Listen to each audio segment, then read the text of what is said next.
Hey, what's up guys? The Breezy Gaming TV here. I'm gonna show you a nice video. Hope it's nice. I tell myself that it's nice. I hope it's nice.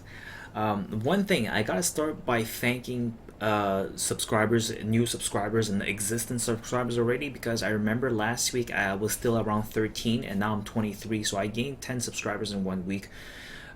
Which may not seem big to you, but for a super small channel like mine, I really appreciate every single subscriber, every single like, every comment, any friend request I get. I actually got a lot of friend requests, but they don't really talk to me. So if you're watching this video, I've added like maybe 10 to 15 friends lately, but I don't know really who you are or which one of you guys are. So just come talk to me, ask me questions. I mean, I really like teaching people. I like coaching people. I'm actually a basketball coach in real life as well, and this is what I'm here for. Like, my personal skill might not be as high as others, but I have this heart where I really like, helping others. So let's get back to the topic. In this video, it's a very special video. It's a video concerning how to play CT, a mindset with CT. Because a lot of people, they play CT in a way that they do a lot of mistakes. I'm going to list a list of mistakes. One, pushing too much or too early in the round. Two, rushing unnecessary spots or going into the danger. And three, not calling the right intel or not holding the right angle. In this specific video, I'm going to talk about number 3, not holding the correct angle. A lot of people, I would criticize a lot of people, like they're sometimes in the MG zone, they're slowly learning the game, they're almost there, and I'm really happy that you guys got there. You guys are really legit, you guys almost got there, you guys almost DMG, Ellie and all that. And this is a mistake I see a lot. People hold bomb sites in a just like this, they stay there and they're like that. The only reason why you cannot do that unless you are opping is because more often than not, a terrorist will shoulder peek, especially if it's a smurf or someone that actually seen some videos or they see pros play. They might be MG2 or MG1 and they're able to shoulder peek too, and that's awesome for you guys because you guys know how to do that. They would just do a small AD and the second time around they just spray you down, whoops, just like that, and you're dead. Especially if especially if their first 2 to 5 shots are freaking accurate, you're domed, you're freaking dead. So that's why I would never advise you to hold a stationary spot like that, because it's really dangerous. It doesn't really allow you to have dynamic movement and dynamic playstyle. And second of all, you might fall asleep if you're just staying there for 2 minutes and around. You're just looking into your screen like that. I mean, your eyes are being, your brain's being stimulated by movement. If you're staying like that, you will likely lose focus. So what I like doing, there's 2 things that you can do. You can AD every 5 seconds, and you can change another spot and do 80 from here, assuming that everything is covered. Let's say long is clear, everything is clear, we're just watching cat and an old school cowboy style duel, guns only, nothing thrown. So that's it. You would check like every 5 seconds, 1 2 3 4 5. Just check, just a small AD, small 80, that's all you have to do. And if you don't want to call that angle anymore, just do 80 like that. That's one thing you should always be doing if you don't know where the enemies are yet, and you're still early in the round, maybe the first 1 minute and 15 seconds, you're just doing constantly dynamic checking, dynamic defensive strategy for your position. And then the second thing I need to talk about is when you know an enemy's coming, or you know an enemy's gonna be there and you have to engage him in some way, but you don't want to always play the same position. Because if you are watching cat and you're always checking from the same position, guess what? The terrorist will probably just do well, let's go to the terrorist side, shall we?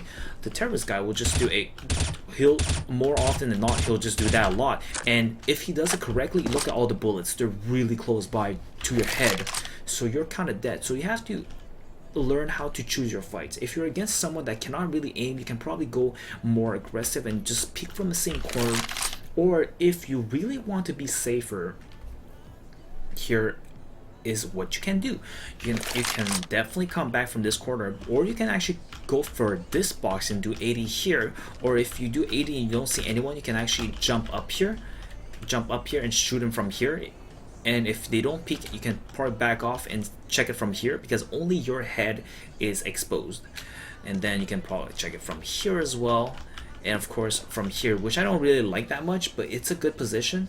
They're all good positions, to be honest. All these positions are great. Like defending cat from all these positions, you're at your advantage. So this is how I would do it if you know that the enemy is there. Now, third thing that you have to do with, of course, on the second notice, I didn't say about nades and stuff, is to know how you throw your nades, know how to bail out your flashes.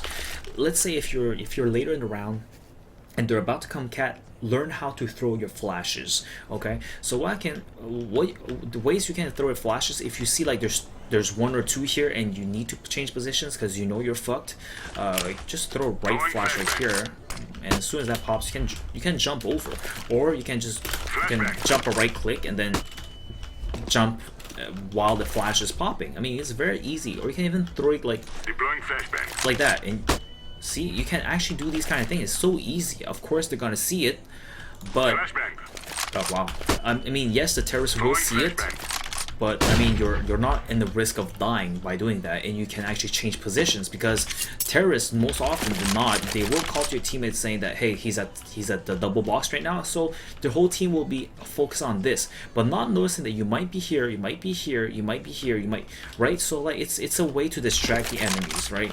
I'm not going to talk about smokes, because smoke does nothing but just delay. It doesn't really save you from a gunfight. It doesn't help you from changing position.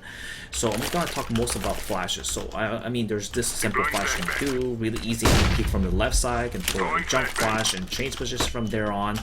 You can actually throw a flash off this wall, the pizza wall, and then check from this left corner. Or can do this more advanced flash, is where you actually go back and then throw it up in the air. Notice it shoots up. I'm gonna do SV grenade trajectory 1. So you can always do this if you know the terrorist might be coming. Go back and throw it up. See that? It shoots really like up here. So if there is a terrorist and they're committed, that's a really strong flash. If you know that they're coming, extremely good flash. If you want it more to an angle so it pops on their side, don't do it straight up. Just have it like a slight angle, like a 30 degree angle, and just like that. Boom. So it's on top of the box. You see there's a little angle right here, because I was looking on the floor like this, so it pops right here, which is a fantastic flash. So you can check like that, right? Another video, I'll explain how to do these advanced flashes and ways of flashing and what you can do with flashes, but this is just a small video to explain how to defend from a CT's perspective and what you should do to actually bail out for a position. Of course, I've only focused on cat in this case, but you can actually apply this to any other places. It could be at the bomb site B and Mirage. You can throw a lot of various flashes from the walls, like, you know, when you're in bomb site B, you can actually throw these flashes, and from bench, and you can actually be free. I do have a nice video on how to hold bomb site B on Mirage, so you can probably check that video out if you actually check on my channel. But you know what, I'm gonna cut it short because I think it's kind of long from here, and I hope you've learned some stuff in this video.